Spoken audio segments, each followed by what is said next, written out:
Welcome to the YouTube channel Infinity D Code. तो आज हम एक सीबीएसई के द्वारा जो सर्कुलर रिलीज किया गया regarding practical examinations for class 10th and 12th उसको देखेंगे कि उसमें क्या क्या इन्फॉर्मेशन गिवन है। तो ये सर्कुलर है जो 8/12 में 8 दिसंबर को सीबीएसई ने रिलीज किया था अपनी वेबसाइट पे। तो इसका जो सब्जेक्ट है वो है preparation for practical examination internal assessment project for class 10th and 12th, और ये सेशन का दिया हुआ है। तो इसमें तीन तरह के एक तो हमारे पास प्रैक्टिकल एग्जामिनेशंस, एक होते हैं इंटरनल असेसमेंट और एक होता है प्रोजेक्ट वर्क। तो इन तीनों के बारे में बताया गया है कि ये हमारे पास स्टार्ट होंगे विद रिस्पेक्ट टू 1 जनवरी 2023। सो सीबीएसई के जो practical exam internal assessment project assessment है उनकी स्टार्टिंग डेट हो जाएगी 1 जनवरी। और अब तीन तरह से इन्होंने इन सर्कुलर को डिवाइड किया कि फर्स्ट है एक्शन बाय स्कूल्स। 1 जनवरी से पहले स्कूल्स ने क्या क्या तैयारी करके रखनी है तो वो इन्होंने बताया हुआ है। फर्स्ट पॉइंट है school will ensure that the syllabus for the practical examination is completed well in time.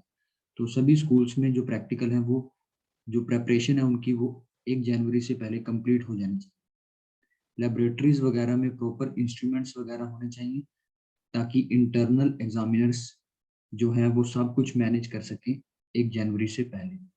Students will ensure that all the students and parents have been informed about the date sheet। अब 1 जनवरी से start हो जाएंगे practical. इसका ये मतलब नहीं होगा कि 10th के और 12th के सारे प्रैक्टिकल्स 1 जनवरी को ही फिनिश हो जाएंगे। ये हमारे पास सिर्फ स्टार्टिंग डेट है।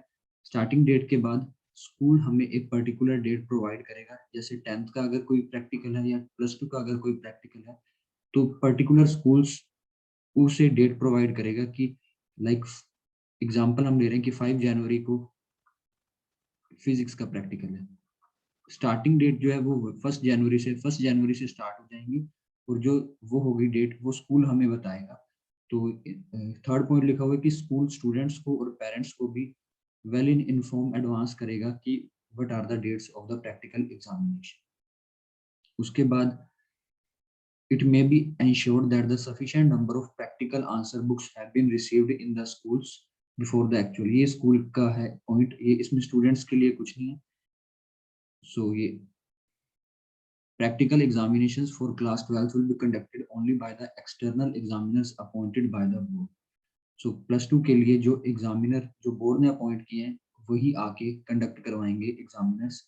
एक्सटर्नल एग्जामिनर्स मींस स्कूल का कोई भी टीचर या इंटरनल एग्जामिनर उसमें इन्वॉल्व नहीं होगा, वो एक्सटर्नल एग्जामिनर ही कंडक्ट करवाएगा क्लास 12 का। अब उसके लिए स्टूडेंट्स ने क्या क्या करना है तो ये स्टूडेंट्स के लिए पॉइंट लिखा हुआ है।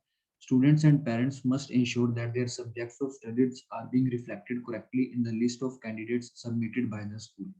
तो पहले तो स्टूडेंट को वो सब्जेक्ट्स की लिस्ट चेक कर लेनी है कि जो जो सब्जेक्ट्स वो पढ़ रहा है वही सब्जेक्ट्स मेंशन्ड है। क्योंकि सीबीएसई में 10th और 12th में बहुत सारे सब्जेक्ट्स होते हैं, 70+, 50, 150+ होते हैं +2 में। तो जब भी लिस्ट आएगी तो उसमें स्टूडेंट को चेक कर लेना कि उसके नेम के आगे वही सब्जेक्ट्स हैं जो वो अपनी पूरे करिकुलम में उसने पढ़े।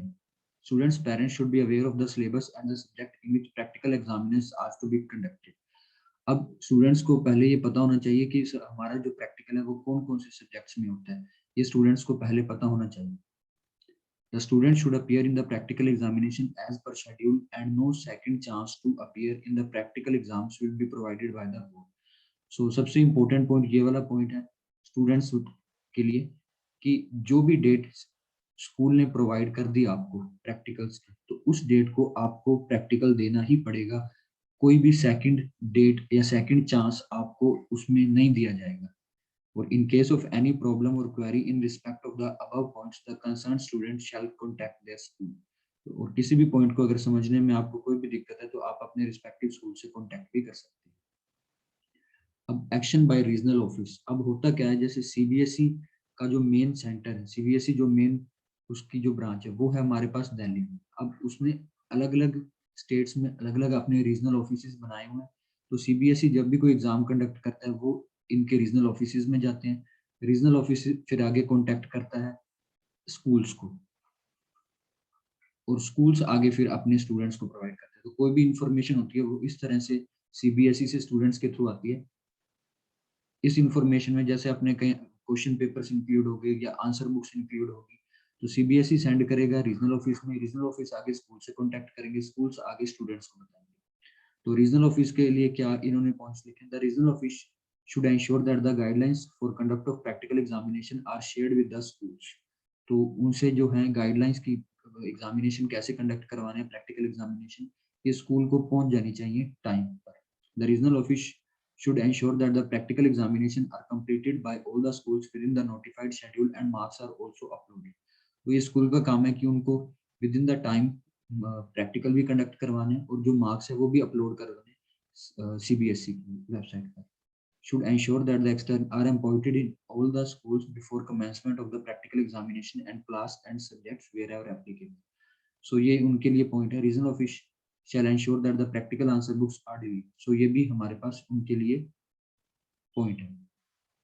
तो ये था सारी इंफॉर्मेशन रिगार्डिंग प्रैक्टिकल। 1 जनवरी से प्रैक्टिकल स्टार्ट हो जाएंगे और कोई भी सेकंड चांस स्टूडेंट्स को नहीं दिया। सो इसी तरह के सीबीएसई के लेटेस्ट जो है अपडेट्स जानने के लिए please do subscribe my YouTube channel. Thanks for watching the video.